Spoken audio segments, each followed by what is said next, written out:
Like every other party, cars are packed to the lawn, kids are playing tag, the air is filled with the smell of charcoal and grilled meat. As long as I can remember, I always gravitated to grown men in the backyard preparing the meat. Perhaps it was so I could get a bite before anyone else, or maybe there were only so many places I could be alone. Outside their protective ring of mismatched plastic chairs, I watched as they dipped chicken in lime and chili sauce, sipped their emerald green bottles of Heineken, smoked their cigarettes, and spoke about politics of our community. That's all there ever is. Politics. I eventually get bored. It's the passion of the drunken men, so I head inside to find my older sister. There she was, in the kitchen, outside the circle of middle-aged women making last-minute meal preparations. No different than the men, their conversation revolved around gossip and politics.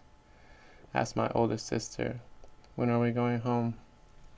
She tells me, "Probably after we eat." Disappointed, I placed myself on the couch in the living room. There, a group of kids younger than me are mesmerized by the screen of an iPod as one of them plays Doodle Jump. Teenagers are going in and out of the house. Already tired from the morning funeral service, I was ready for bed. With my patience wearing thin, I sink further into the lazy boy sofa, deep in my fatigue and cloudy thoughts. Then the mother, whose husband died, the reason for this party, greets me. I am pleasantly surprised she remembers me. Our families weren't particularly close, although we were dropped off in the same projects from the 90s wave of migrations. Shared the same last name. We were from different villages. Our families went opposite directions. They fulfilled their American dream with a brick house in the suburbs, same one hosting this party, while my family watched ours wither and die. While they found support in the Christian community, we retreated into our alienation. She was a mother I wish I had. There was a certain essence around her, and perhaps it was her religion. And in her gentle voice she says to me in there, "This is for you." It was a $20 bill. Instinctively I tell her, "No, I can't." She insists, placing it in my palm with her hand softly clasped over mine. "No, it's okay. Please take it."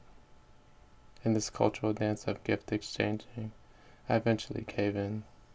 I give her a warm smile, nod, and then thank her. She smiles and continues on greeting the rest of her guests. Take the bill, tuck it away, and return to my isolation. Clock seems to drag even longer. Minutes feel like hours. I've never been more ready for sleep. I sit there feeling my stomach churn, waiting to eat and eventually go home. Then from the dimly lit hallway, two girls in traditional dresses, my age or maybe a little older, are on their way to the kitchen until they notice me. They stand and stare for a moment with intrigue. I respond with a closed-mouthed smile. A second later, one of them asks me something in they. However, their accent is unrecognizable. It's as if they had spoken a different language. Then again, they ask me in their thick accent. Again, I don't know what they're saying. At this moment, I feel discomfort. Comfortable because I can't decipher their words, and also if I did, I would not know how to fluently respond. I finally shrug and tell them in my American accent, "I'm sorry, don't understand. My day isn't very good." Instantly, the intrigue turns to disgust. They murmur to each other and walk away in irritation. On the ride home, I sit in the back of the Dodge Caravan with my niece, staring out the window. The sky goes from orange to purple in the backdrop of the smog. My mother and sister are talking about the family while my brother-in-law chimes in every once in a while in his alcohol-buzzed voice as he drives us home. With my family's chatter in the background, I keep replaying that moment on how awkward and embarrassed it felt. I ask myself, Am I Ede Enough? Am I a fraud? Who am I? Over and over again I plant these insecurities and questions as we pass strips of abandoned industrial buildings. Resentment grows toward my family for never emphasizing the importance of our language. It gets darker as we get closer to home.